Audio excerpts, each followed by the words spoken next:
My name is Bob Rosasco. I'm a member of Kendall Presbyterian since 1976.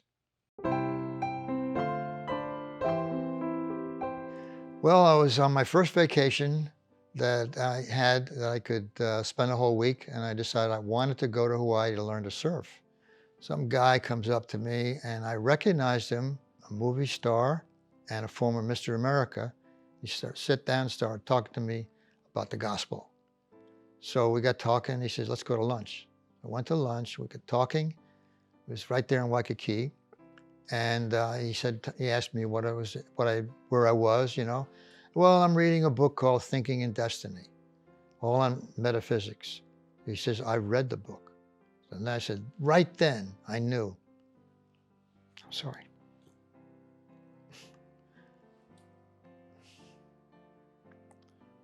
This happens to me every time. I knew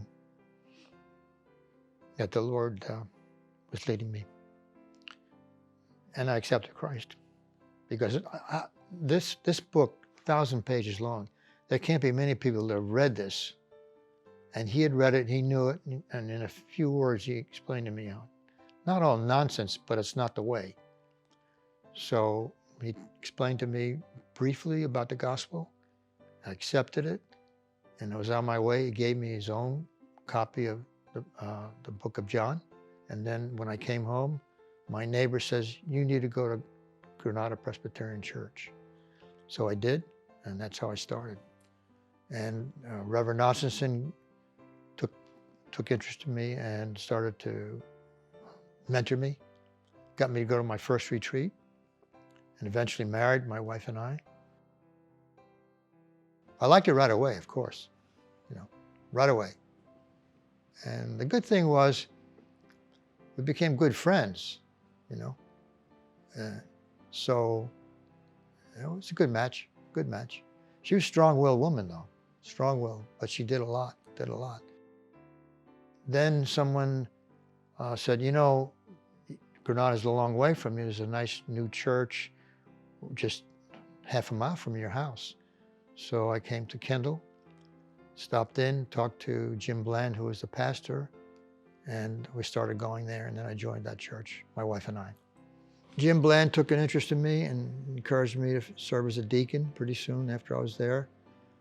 Then in 1982, on Mother's Day, he announced to the congregation that Kendall was going to start a crisis pregnancy center, the first Protestant crisis pregnancy center in the county. But my wife did all the counseling. She was one of the, not all of it, but she was there all the time, always counseling girls, encouraged them not to have an abortion, and a lot of them were led to Christ. A year before I retired, I was listening to James Dobson on the radio, and he had his guest was Millard Fuller, who was the chairman for Habitat for Humanity. I listened to the whole hour show, and I says, I think I can do this for Dade County because there's no chapter here. So I told my wife about it, and she says, okay, I know. She used to tell me, yeah, you want to save the world. Every time she do something, you want to save the world, right? So as soon as I retired, I got started. Now, the last year, a year and a half, I'm involved in, I took over chairmanship of Faith and Freedom here in Miami. And right now, I'm spending a lot of my time on fighting human trafficking. And it's Dade County is the third worst county in the United States for human trafficking. Florida is the third worst state in the United States for human trafficking.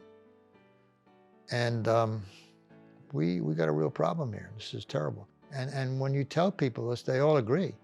Nobody's against the idea of shutting them down. We got to shut this down totally.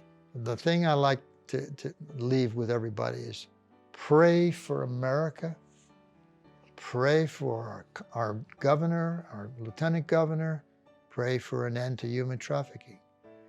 Pray for an end to abortion. That's my message.